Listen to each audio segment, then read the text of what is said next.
भावार्थ इस मंत्र में वाचक् लुप्तोपमा अलंकार है। जैसे नित्य शुद्ध बुद्ध मुक्त स्वभाव युक्त और सच्चित आनंद आदि लक्षण विशिष्ट परमात्मा संपूर्ण जगत को उत्पन्न और रक्षित कर आनंदित करता है, वैसे ही सत्यवक्ता विद्वान पुरुषों को चाहिए कि संपूर्ण इस संसार को आनंद युक्त करें।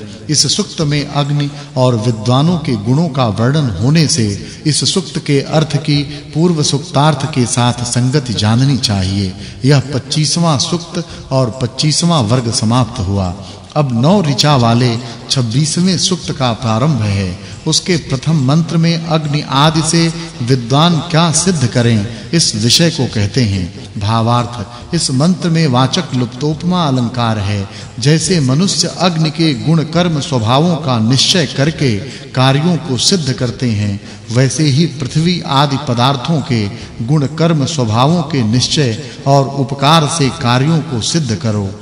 फिर उसी विषय को अगले मंत्रों में कहा है। भावार्थ इस मंत्र में वाचक् लुप्तोपमा अलंकार है। जैसे पूर्ण विद्वान अतिथि जन श्रोता जनों को ज्ञान युक्त करता है, उसी प्रकार अग्नि शिल्पी जनों के लिए अत्यंत धनों को उत्पन्न करता है। भावार्थ इस मंत्र में उपमा और वाचक् लुप्तोपमा अलंकार है। जो मनुष्य लोग अग्नि को वाहन के चालन आदि कार्यों में संप्रयुक्त करते हैं, तो वह अग्नि किस-किस धन आदि वस्तु की वृद्धि न करे, अर्थात सब वस्तुओं की वृद्धि कर सकता है। भावार्थ इस मंत्र में वाचक् लुप्तोपमा अलंकार है। जैसे जल में मिले हुए पृथ्वी अग्नि वायु वर्तमान हैं, वैसे ही जो लोग सेना में मित्र होकर वर्तमान हैं, उनका निश्चय विजय होता है। फिर वायु आदि से क्या सिद्ध करना चाहिए, इस विषय को अगले मंत्रों में कहा है। भावार्थ इस मंत्र में उपमा अलंकार है। मनुष्यों को चाहिए कि विद्वान लोगों के संग से बुद्धिमान होकर वायु आदि संबंधी पदार्थ विद्या की प्रार्थना करें और सिंह के समान पराक्रम को धारण करें।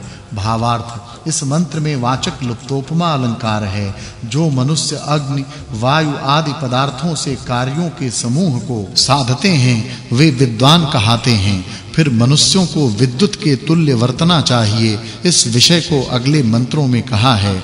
भावार्थ इस मंत्र में वाचक् लुप्तोपमा अलंकार है। मनुष्यों को चाहिए कि बिजली के सदृश कार्य सिद्धि का धारण, रोग का नाशकारक भोजन करना और शत्रुओं का निवारण करें, तो बिजली का फल प्राप्त होवे। अब शुद्ध मनुष्य कौन है, इस विषय को अगले मंत्रों में कहा है। भावार्थ वे ही शुद्ध मनुष्य हैं जो कि उत्तम बुद्धि का प्राप्त होकर अन्य मनुष्यों को विद्या और विनयों से संतुष्ट करके लक्ष्मी आदि की उन्नति सिद्ध करें।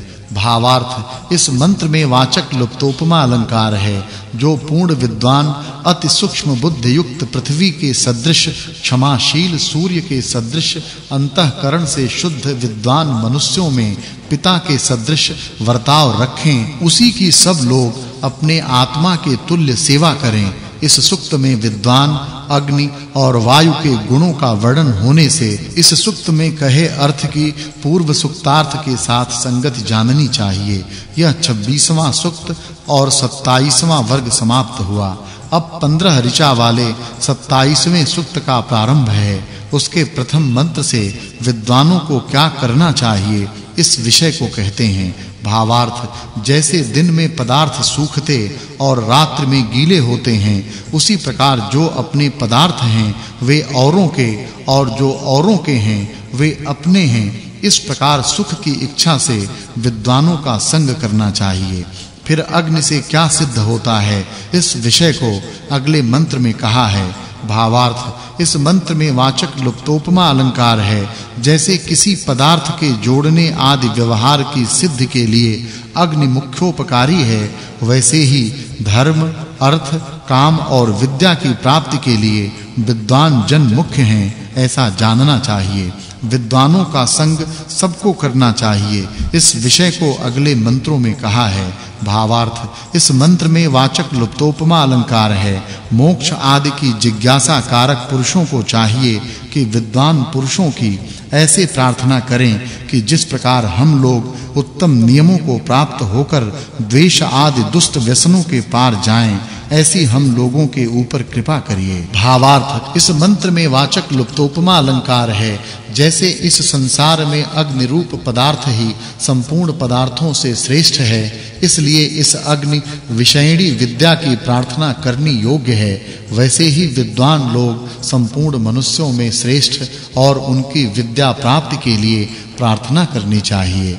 विद्वान लोग अग्नि के तुल्य कार्य साधक होते हैं, इस विषय को अगले मंत्रों में कहा है। भावार्थ इस मंत्र में वाचक् लुप्तोपमा अलंकार है।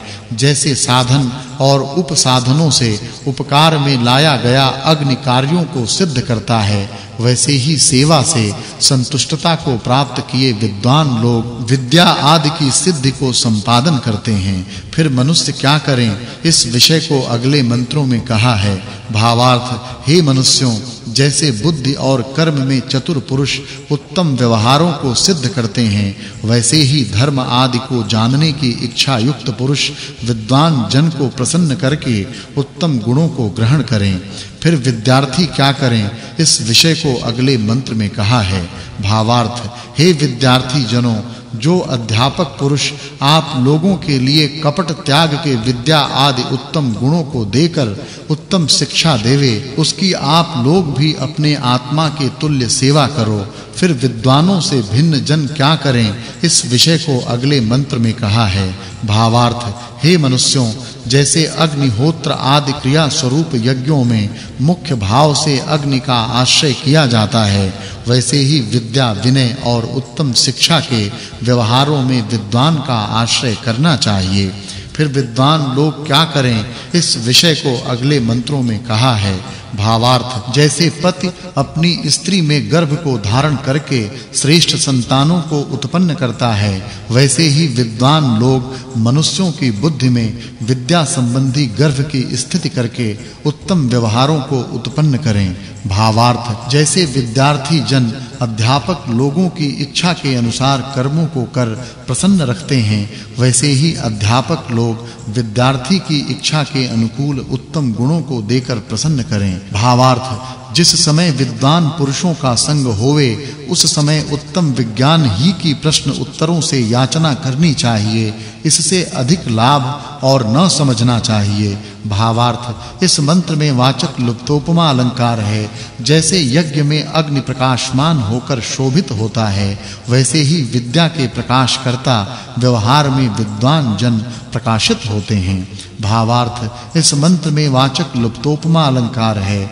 जैसे सूर्य अंधकार को दूर कर प्रकाश उत्पन्न करता है, वैसे ही यथार्थ वक्ता विद्वान लोग अविद्या का नाश और विद्या का प्रकाश करते हैं। फिर मनुष्य क्या करें, इस विषय को अगले मंत्र में कहा है। भावार्थ हे मनुष्यों, जैसे बल और वेग से युक्त घोड़े वाहन को शीघ्र ले चलते हैं, वैसे ही अग्नि को भी समझना चाहिए, और जैसे इस अग्नि के गुणों को विद्वान लोग जानते हैं, वैसे आप लोग भी जानिए।